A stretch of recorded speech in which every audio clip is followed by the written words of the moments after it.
Hello everyone, welcome to recipes by dear Maa channel. আজকে আবারও চলে এলাম নতুন আরেকটি ভিডিও নিয়ে। আজকের রেসিপিতে আপনাদের সাথে শেয়ার করব পালং শাকের পকোড়া। আর এটা আমি খুবই সহজ এবং সিম্পল ওয়েতে তৈরি করি। তো পালং শাকগুলো কেটে ভালোভাবে ধুয়ে রেখে তারপর আমি পেঁয়াজের কুচি, কাঁচামরিচের কুচি এক এক করে সমস্ত ইনগ্রিডিয়েন্টসগুলো দিয়ে দিচ্ছি। আর এই পালং শাকের পাকোড়াটা খেতে কিন্তু খুবই ভালো লাগে। আর আমি এখানে চালের গুঁড়ো দিয়ে দিচ্ছি। চালের গুঁড়োটা আমি নিয়েছি হাফ কাপের মতো। আর আপনারা যদি চান পুরোটা চালের গুঁড়ো দিয়েও করতে পারেন। আমি মিক্সড করেছি, বেসনও দিয়েছি, চালের গুঁড়াও দিয়েছি, দুইটা দিয়ে করেছি যার জন্য অন্যরকম হচ্ছে। তো আমি এখানে বেসন দিয়ে দিলাম 2 চামচ। তো সমস্ত ইনগ্রিডিয়েন্টসগুলো দেওয়ার পর পরিমাণ মতো লবণ, এই সমস্ত যেহেতু শাক এখানে আপনারা সব কিছু পরিমাণ অনুযায়ী দিবেন এবং খেতে খুবই ভালো লাগবে। তো একে একে সমস্ত মশলা সব কিছু দিয়ে দিচ্ছি এবং একটু ঝাল হবে তাই একটু শুকনো মরিচের গুঁড়া দিয়ে দিলাম। আর এই পালং শাকের পাকোড়াটা কিন্তু বাচ্চারাও খেতে ভালোবাসবে। আর আমি হলুদের গুঁড়াটা দিয়ে দিলাম।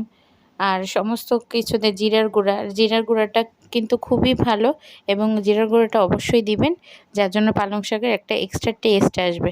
আর এখানে দিয়ে দিলাম হচ্ছে গোলমরিচের গুঁড়াটা অপশনাল, চাইলে দিতেও পারেন নাও দিতে পারেন। ধনিয়া গুঁড়া, সমস্ত ইনগ্রিডিয়েন্টস দেওয়ার পরে এটাকে ভালোভাবে মিক্সড করে নিব। আর এখানে কোনো আগে হাত দিয়ে সুন্দর করে আলতো আলতো করে মিক্সড করে নিতে হবে। আর এখানে আমি পালং শাক নিয়েছি পরিমাণ মতো, আমার যতটুকু কোয়ান্টিটি অনুযায়ী সেভাবে। আর এটাকে ভালোভাবে হাত দিয়ে মেখে চটকে নিচ্ছি এবং দেখতে পাচ্ছেন এখানে আমি কোনো এক্সট্রা পানি ব্যবহার করি না, কারণ শাকে একটা কিছু পানি ভেতরে এমনিই থাকে।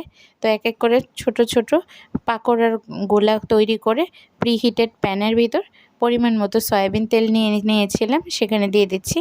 তো পাকোড়াগুলো ছোট ছোট করব, খেতেও ভালো লাগবে আর দেখতেও ভালো লাগবে। আর আপনারা আপনাদের পছন্দের শেপে দিয়ে পাকোড়াগুলো তৈরি করে নেবেন। তো একে একে করে পাকোড়াগুলোকে আমি 5% তেল বাইরে ডুবো করে দিয়েছি, 95%। আর 100% ডুবো তেলে না দিলেও হবে। আর এভাবে এক এক করে সমস্ত পাকোড়াগুলো দিয়ে দিচ্ছি। আর এই পাকোড়াগুলো কিন্তু এই বৃষ্টির দিনে খেতে কিন্তু খুব ভালো লাগে, বিকেলের বেলায় নাস্তাতে অথবা যে কোনো কিছু রুটির সাথে অথবা যে কোনো কিছুতে আপনাদের এটা নাস্তা হিসেবে আমরা খাচ্ছি, আপনারাও খাবেন। তো এক এক করে সমস্ত পাকোড়ার শেপগুলাতে দিয়ে দিচ্ছি। আর এটা কিন্তু দেওয়ার টাইমে অবশ্যই খেয়াল রেখে দিবেন। আর এটা খেতে খুবই ভালো লাগবে আর এটা মুখরোচক। অতিথিরা আসলে তাদেরকেও দিতে পারবেন। আর বাসার বাচ্চারা যারা শাক খেতে চায় না তাদেরকে এইভাবে খাওয়ালে কিন্তু তাদের কাছেও ব্যাপারটা ভালো লাগবে। আর অনেক সময় বুঝতে পারবে না যে এটার ভিতরে কী শাক আছে কী আছে। তো যে দুষ্টু বাচ্চাদের জন্য হচ্ছে এটা খুবই ভালো একটা ব্যাপার। তো এক এক করে উল্টে দিলাম, ওই পাটটা হয়ে গিয়েছে। তো আর এটা একটু ক্রিস্পি হবে, চালের গুঁড়া দেওয়ার কারণে এটা যথেষ্ট ক্রিস্পি হয়। আর বেসন দেওয়ার কারণে এটা একটা আলাদা রকম ময়েস্ট আসে। তো বাইরে দিয়ে ক্রিস্পি এবং ভিতরে একটা ফ্লপি ভাব থাকে। তো পাকোড়াগুলো সবগুলো আমি উল্টে দিলাম।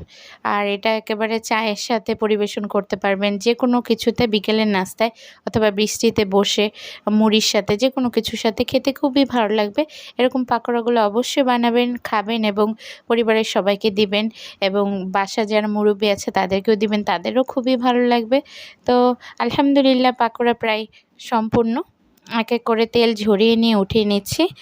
আর পাকোড়াগুলো কিন্তু দেখতেই পাওয়া যাচ্ছে খুবই একটা ব্রাউন শেপ এসেছে। আর এখানে আমি একটা টিস্যু পেপারের উপরে দিয়ে উঠাচ্ছি, তাহলে এক্সট্রা যে তেলটা আছে এটাকে অ্যাবজর্ব করে নেবে। আর টিস্যু পেপার কিন্তু এটা অপশনাল, এটা চাইলে আপনারা দিতেও পারেন নাও দিতে পারেন। তো পরিবেশন করে নিলাম।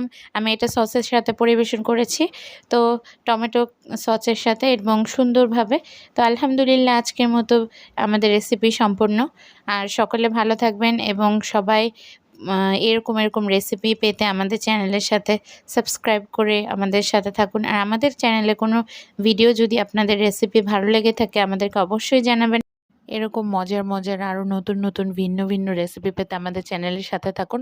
আর সকলে ভালো থাকুন। Thanks for watching. আল্লাহ হাফেজ।